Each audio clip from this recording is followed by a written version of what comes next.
નમસ્કાર વિદ્યાર્થી મિત્રો, કેમ છો? બધા મજામાં જશો? ચાલો આજે આપણે આ વિડીયોની અંદર કન્જેક્શનનો રિવિઝન છે એ ફટાફટ કરી લઈએ, અને જેથી આપણે બંને પરીક્ષામાં 3 માંથી 3 માર્ક્સ આપણે સારી રીતે મેળવી શકીએ. તો ચાલો વિડીયોને સ્ટાર્ટ કરીએ.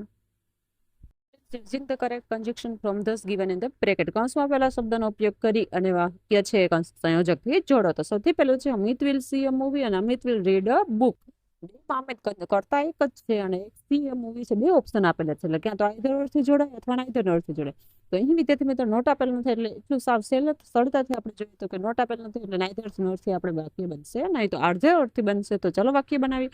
Amit will either C a movie or read a book. ક્યાં તો અથવા એ રીડ બુક છે એ રીડ કરશે.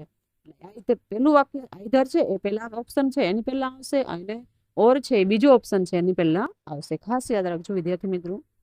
વાક્ય છે the boy is in my class, he won the race. Who, which અને વુઝ ત્રણમાંથી શબ્દનો ઉપયોગ કરીને બનાવવાનું છે. તો જે ધ બોય આ છોકરો છે કે વુ વોન ધ રેસ, જે રેસ જીતો છે, ઇઝ ઇન માય ક્લાસ, તે મારા ક્લાસની અંદર છે. એટલે વુ કે જે એનું ગુજરાતી મીનિંગ થશે વુ કે જે આ છોકરો છે કે જે મારા ક્લાસની અંદર છે. બીજું છે please water the plants, they will die. તો સો ધેટ છે બીકોઝ અથવા અધરવાઇઝ. સો ધેટ એટલે બીકોઝ એટલે કારણ કે, અધરવાઇઝ એટલે નહીંતર. તો આપણે વાક્ય બનાવશે કે પ્લીઝ વોટર ધ પ્લાન્ટ્સ, છોડને પાણી, મહેરબાની કરીને છોડને પાણી આપો. અધરવાઇઝ એટલે કે નહીંતર તે છે એ સુકાઈ જશે. એટલે please water the plants otherwise they will die. વાક્ય છે ફાધર ઇઝ એંગ્રી. ફાધર છે એ ગુસ્સે થયા છે. Jatin come home late. Jatin છે ઘરે મોડો આવ્યો. તો સો ધેટ છે બીકોઝ અધરવાઇઝ થી બનાવવાનું છે. સો ધેટ એટલે તેથી, બીકોઝ એટલે કારણ કે, અધરવાઇઝ એટલે નહીં. તો ગુજરાતી યાદ રાખવાથી વાક્ય સરળતાથી બનાવી શકશો. તો આપણે વાક્યને બનાવીએ એનો આન્સર છે ફાધર ઇઝ એંગ્રી. પિતા છે એ ગુસ્સે થયા, કારણ કે because Jatin come home late, કારણ કે જતીન ઘરે મોડો આવ્યો એટલે ફાધર ગુસ્સે થયા. કારણ દર્શાવેલું છે એટલા માટે. વાંચવું છે do not play outside, it is very hot. So that, therefore અને because. Do not play outside, બહારની છે રમવા જશો નહીં, કારણ કે ઇટ વોઝ વેરી હોટ, કારણ કે ત્યાં ખૂબ જ ગરમ વાતાવરણ છે, એટલે બહાર રમવા જશો. વાક્ય છે પ્લીઝ ટેલ ધ ટ્રુથ, મહેરબાની કરી સાચું કહી દે. The principal will punish you, principal છે તને સજા કરશે. તો આપણે વાક્ય વાંચીએ તો આપણે ખબર ચડે એન્ડ આવે તો કે ના, અધરવાઇઝ અથવા બીકોઝ. તો પ્લીઝ ટેલ ધ ટ્રુથ, સાચું કહી દે, નહીંતર principal will punish you, principal તને સજા કરશે. એટલે અધરવાઇઝ વપરાશે, એટલે please tell the truth, otherwise principal will punish you. સાતમો છે રામુ ઇઝ પુર, હી ઇઝ ઓનેસ્ટ. રામુ ગરીબ છે અને તે પ્રમાણિક છે. તો બીકોઝ, ધેરફોર કે ધો. તો વાક્ય બનાવીએ કે ધો વાક્યની શરૂઆતમાં આવશે. એ ખાસ યાદ રાખજો, કોન્ટ્રાસ્ટ દર્શાવે છે એટલે કે વિરોધાભાસ દર્શાવતો શબ્દ છે. રામુ ઇઝ પુર, રામુ ગરીબ છે, છતાં એ ઓનેસ્ટ એટલે કે પ્રમાણિક છે. એટલે ધો રામુ ઇઝ પુર, હી ઇઝ ઓનેસ્ટ. પેલું વાક્ય, આઠમું વાક્ય છે ઇટ ઇઝ રેનિંગ હેવીલી. ભારે ખૂબ જ વરસાદ વરસી રહ્યો છે. We have go to school, અમે સ્કૂલે, તો છતાં પણ અમે સ્કૂલે જશું.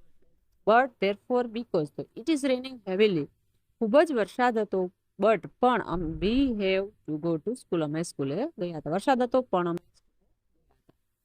નવમો છે gate ready fast, you can rich school on time. Gate ready fast, ઝડપથી તૈયાર થઈ જાવ. You can rich school on time, સ્કૂલના ટાઈમ તમે પહોંચી શકો. તો સો ધેર, બીકોઝ કે ધેરફોર. તો ગેટ રેડી ફાસ્ટ, ઝડપથી તમે તૈયાર થઈ જાઓ. સો ધેટ તેથી, you can rich school on time, તમે સ્કૂલના ટાઈમે સમયસર પહોંચી શકો. વાક્ય છે જય ઇઝ ટાયર્ડ, જય થાકેલો છે. હી ઇઝ વોકિંગ, તે ચાલી શકે છે. તો સો ધેટ યેટ કે બટ, તો કે જય ઇઝ ટાયર્ડ, જય થાકેલો છે, છતાં હી ઇઝ વોકિંગ, તથા તે ચાલી શકે છે. 11મું છે નેહા ઇઝ ડાન્સિંગ અને ગીતા ઇઝ ડાન્સિંગ. નેહા અને ગીતા બે ઓપ્શન છે, ડાન્સિંગ છે બંને, તો એનાથી જ વાક્ય જોડાશે. જોતા જ આપણે ખબર પડી જાય છે. તો એન્ડ, બટ કે ઓર. તો Neha and Geeta are dancing, Neha અને ગીતા બંને છે ડાન્સિંગ કરે છે. તો અહીંયા બહુવચન છે એટલે એમાં ક્રિયાપદ આવશે આર. 12મું વાક્ય છે please dedicate slowly, we can write correctly.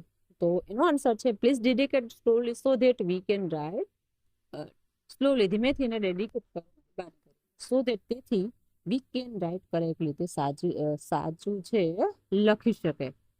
વાક્ય number 13, Meera is not well, Meera સારું નથી. She will not come to school, તે સ્કૂલે આવી શકશે નહીં. તો એનો આન્સર આપણે જોઈએ કે મીરા ઇઝ નોટ વેલ, મીરાને સારું નથી.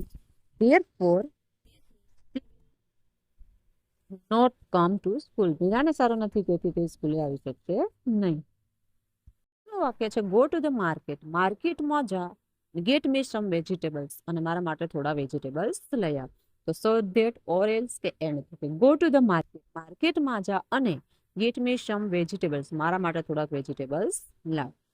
15મું વાક્ય છે be careful, you will hurt yourself, કાળજીપૂર્વક, બી કેરફુલ રહો, યુ વિલ હર્ટ યોરસેલ્ફ, તમે તમારી જાતને છે હર્ટ પહોંચી શકે એટલે નુકસાન થઈ શકે છે. તો કેરફુલ ઓર એલ્સ, અથવા you will hurt yourself, be careful રહો અથવા તમે તમારી જાતને છે શું થશે કે હર્ટ થશે. 16મું વાક્ય છે Aman is disappointed, he could not go for the picnic. Aman છે ડિસઅપોઇન્ટેડ એટલે નિરાશ છે. He could not go to for the picnic, તેથી છે પિકનિકમાં આવી શકશે નહીં. તો કે અમન ઇઝ ડિસઅપોઇન્ટેડ, નિરાશ છે, બીકોઝ કારણ કે he could not go for the picnic, તે પિકનિકમાં જઈ શકે તેમ નથી, નિરાશ છે એટલે બીકોઝ. 17મું વાક્ય છે Pooja will not congratulate me, અને Pooja will not come for the party. તો એમાં પણ બે ઓપ્શન છે, એક આઈધર છે અને નાઈધર નો. નોટ વાળું વાક્ય હોય તો નાઈધર થી બોલે, સાવ ટૂંકમાં આપણે સમજીએ. અને જો નોટ ના આપેલો હોય વાક્યની અંદર ને આઈધર ઓર ને બે ઓપ્શન આપેલા હોય તો આઈધર ઓર થી બને છે. આઈધર એટલે બેમાંથી એક પસંદગી ને નાઈધર ઓર એટલે બેમાંથી એક પણ નહીં. તો એનો આન્સર છે પૂજા વિલ નાઈધર કોંગ્રેચ્યુલેટ, એને મમ્મી કોંગ્રેચ્યુલેટ પણ મને ન કીધું અને નોર કમ ફોર ધ પાર્ટી, અને પાર્ટીમાં પણ ના આવે. તો નાઈધર નોરમાં પણ પહેલું ઓપ્શન છે એની પહેલા છે નાઈધર આવે, અને બીજું ઓપ્શન છે એની પહેલા નોર આવે છે. છે દિવ્યા ઇઝ ઇન્ટેલિજન્ટ ગર્લ અને દિવ્યા ઇઝ એમ્બિયસ ગર્લ. તો બે ઓપ્શન આપેલા છે અને બટ, ધેરફોર અને એન્ડ થી જોડવાનું છે. તો બટ તો ના આવે, ધેરફોર ના આવે, તો એને કોનાથી જોડાશું તો કે તો આન્સર છે Divya is an intelligent girl and an ambitious girl. તે ઇન્ટેલિજન્ટ પણ છે અને એમ્બિયસ પણ છે. 19મું વાક્ય છે talk in the library and you will be asked to leave. તો ધેરફોર છે તેથી ના આવે, અને સો ધેટ તેથી એટલે પણ તેથી ના આવે. તો do not talk in the library or else, અથવા you will be asked to leave. એના પછીનું 20મું વાક્ય છે Sanjay will celebrate his birthday at home, Sanjay will celebrate his birthday in hotel. બે પણ આમાં પણ ઓપ્શન છે, એક બર્થડે એટ હોમ અને બર્થડે ઇન હોટલ. એનો આન્સર છે અને લાસ્ટ સેન્ટેન્સ છે Sanjay will celebrate his birthday at home or in a hotel. Sanjay છે તેનો બર્થડે છે તો ઘરે ઉજવશે અથવા સેલિબ્રેટ કરશે, અને કાં તો હોટલની અંદર સેલિબ્રેટ કરશે. એટલે બે ઓપ્શન આપેલા છે. તો ઓપ્શન છે બે માંથી એકની પસંદગી કરવા માટે ઓછી વપરાય છે. તો અહીંયા વિદ્યાર્થી મિત્રો 10માની તૈયારી કરતા વિદ્યાર્થીઓ છે એના માટે આપણે જે 20 જેટલા વાક્યો છે એના આપણે જોઈએ અને મિનિંગ સમજાવવાનું. જો તમને આ વિડીયો પસંદ આવે તો લાઈક કરો, સબસ્ક્રાઇબ કરો અને બીજા વિદ્યાર્થી મિત્રો સુધી શેર કરો. Thank you.